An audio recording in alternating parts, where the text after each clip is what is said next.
CDSL के numbers को लेकर, क्योंकि सीडीएसएल के नतीजे भी कमजोर आए हैं। अगर हम आय की बात करें तो आय तो थोड़ी सी बढ़ी है, लेकिन मार्जिन में कॉम्प्रेशन है। 60% से गिरकर 50% की मार्जिन।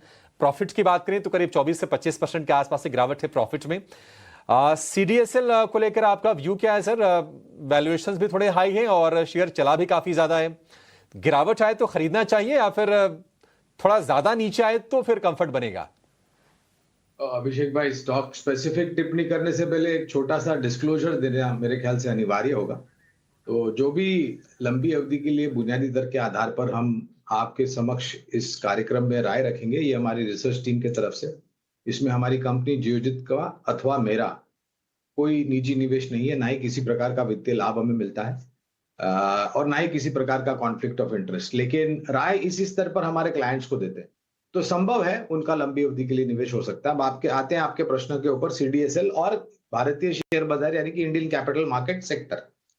तो ये क्षेत्र हमें पसंद आता है, इंडियन कैपिटल मार्केट्स, भारतीय शेयर बाजार। देखिए, एक धारणा, विचारधारा आप ये रखते हैं कि आने वाले 3 साल 5 साल या उससे अधिक समय में भारतीय शेयर बाजार अपने बुनियादी मजबूती कारणों के आधार पर लंबी अवधि के लिए सकारात्मक कामकाज करेगा। तो भारतीय शेयर बाजार से जुड़ी हुई कंपनियां भी, अभिषेक भाई, ठीक ठाक कामकाज करेगी, अच्छा कामकाज करेगी।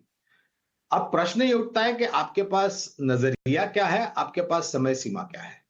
अगर लंबी अवधि के लिए अगर आपके पास नजरिया है, समय सीमा है, तो एक आध तिमाही में या 2 तिमाही में नतीजे अगर निराश करते हैं तो वो कोई बड़ा कारण नहीं होना चाहिए लंबी अवधि के निवेश में परिवर्तन करने के लिए। पहली बात। दूसरी बात, इस क्षेत्र में से आपने पूछा क्या सीडीएसएल पसंद आता है, तो देखिए, सीधे सीधे तो टिप्पणी नहीं करेंगे क्योंकि कवरेज नहीं है, लेकिन इस क्षेत्र से जुड़ी हुई दूसरी कंपनी है जो कि सीडीएसएल जैसी सर्विस प्रोवाइडर कंपनी, वो है कैम्स। ये पसंद आता है। नतीजों में निराशा। अब एक आध तिमाही में, 2 तिमाही में, अभिषेक भाई, जरूरी नहीं है कि आपको तिमाही दर तिमाही 15-20% के ऊपर के तरफ के आंकड़े बिक्री, शुद्ध मुनाफे में, मुनाफे के मार्जिन में देखने मिले। ये संभव नहीं है। एक आध तिमाही में कोई भी कंपनी में, कोई भी क्षेत्र में निराशा आ सकती है। लेकिन आप ये देखिए कि लंबी अवधि में क्या हो रहा है। तो अगर आप जैसे मैंने बताया कि अगर लंबी अवधि का समय सीमा है, शेयर बाजार अच्छा करेगा, तो प्लेटफॉर्म प्रोवाइडर, ये उदाहरण दे रहा हूं, कोई राय नहीं दे रहा, अभिषेक भाई। जी।